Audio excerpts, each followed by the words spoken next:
Hello everyone, and welcome to my General Hospital official channel. I hope everyone is having a wonderful day.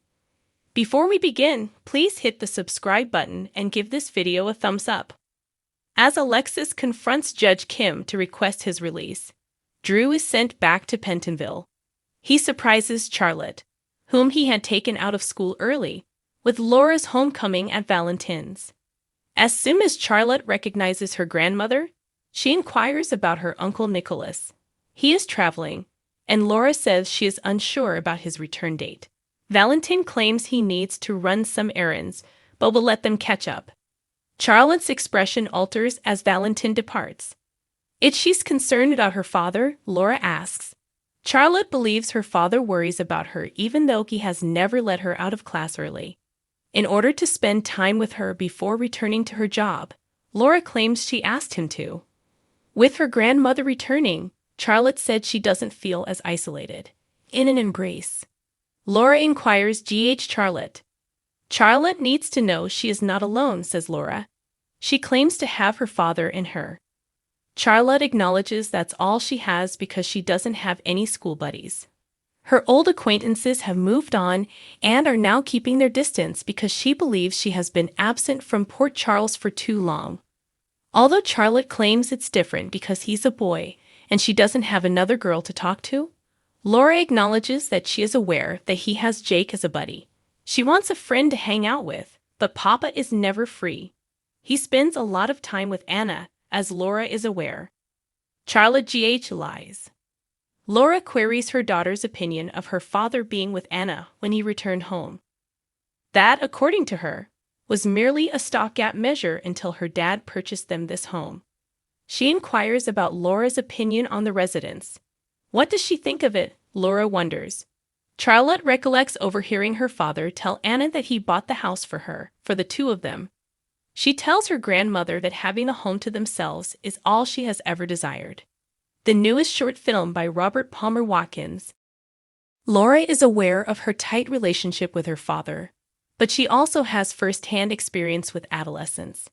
Charlotte is told by Laura that when she was her age, she made some very serious errors, and her great-grandmother Leslie was the one who intervened to save her.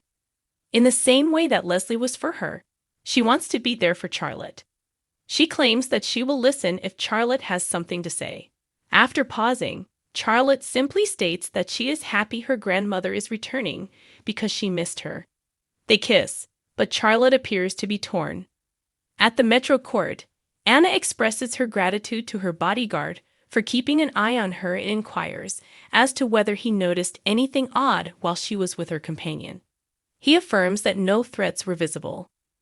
Anna acknowledges she didn't want to return to her apartment, where she feels confined and alone. When Valentine shows up to meet her, she feels helpless as she waits for whatever is after her to attack, like a sitting duck. He claims she has other options, but she can't stay with him and endanger Charlotte. He claims she has people here she can turn to, despite Anna's insistence that everything is okay. She won't impose on her pals or put their safety in jeopardy. She must track down her pursuers and stop them. Val and Anna discuss GH. Anna believes that her role as a double agent is to blame for causing her to experience this. Valentine claims that this is not her fault and that the assailant is only seeking revenge. She queries why he believes it's about retaliation rather than justice. He tells her that the reading of Victor's will was the beginning of this, and he believes Victor's assailant is going for her. Val missteps GH. Gregory and Alexis question Judge Kim about his contact with the rich Asher Alexander, whom he claims he is unaware of, in Alex's office. She describes the excursions he went with the man in detail. Outings he probably didn't declare on his taxes. She requests his opinion on this serious conflict of interest. He claims he never agreed to talk about his romantic relationships, labels this a cheap prank, and thinks it's understandable why she was barred. Judge Kim. Gregory argues this might be resolved with a simple denial of Alexis' assertions. Alexis claims that he agreed to this and that she may publish the interview, despite Kim's assertions to the contrary. Or you could commute Drew's sentence to time served, in which case This interview won't be made public, she says. She belongs in prison with Drew, he says her. And then he rushes out. Alexis accuses the GA. Alexis believes the judge left with the upper hand and it was a disaster. She claims that Kim has no leverage to assist Drew because she hasn't admitted to doing anything wrong. She feels that rather than going for the kill, she should have approached this as a negotiation.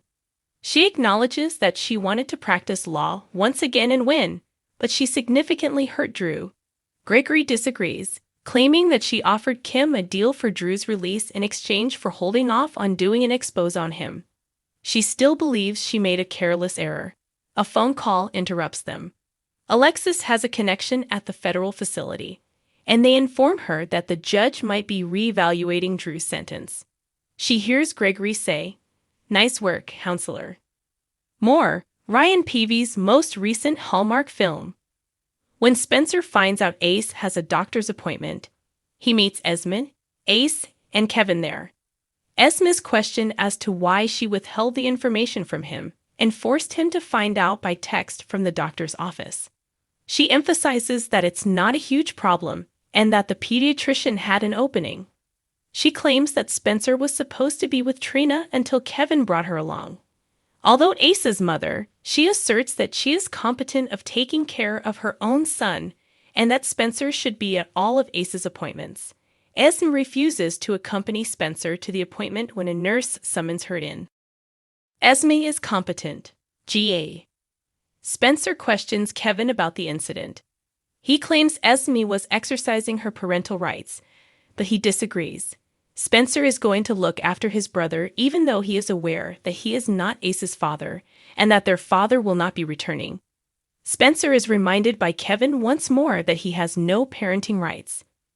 He claims that in order to care for Ace, he and Esme have been able to collaborate, and he doesn't anticipate that to change. Kevin admits to Spencer that he's trying to ignore the fact that the only person he and Esme have in common is Ace and that, as time goes on, he might have to accept playing a smaller part in Ace's life. That won't fly with him. Ace is back with Esme and is in good health. Spencer advises that they celebrate Achilles. Spencer angered GH. More. Carly and Ava's conflict flares up. Liz stops by Drew's room to check on him and see how he's doing. Although he is in excellent spirits, he is aware that his return to Pentonville is imminent. When he inquires about the boys, she replies that Cam is doing well at Stanford. She claims Aiden is still baking and intends to enroll in a Parisian pastry school. She responds to Drew's inquiry about Jake by revealing that he has a girlfriend. She claims that it's Charlotte, who appears to have matured and could be beneficial to Jake.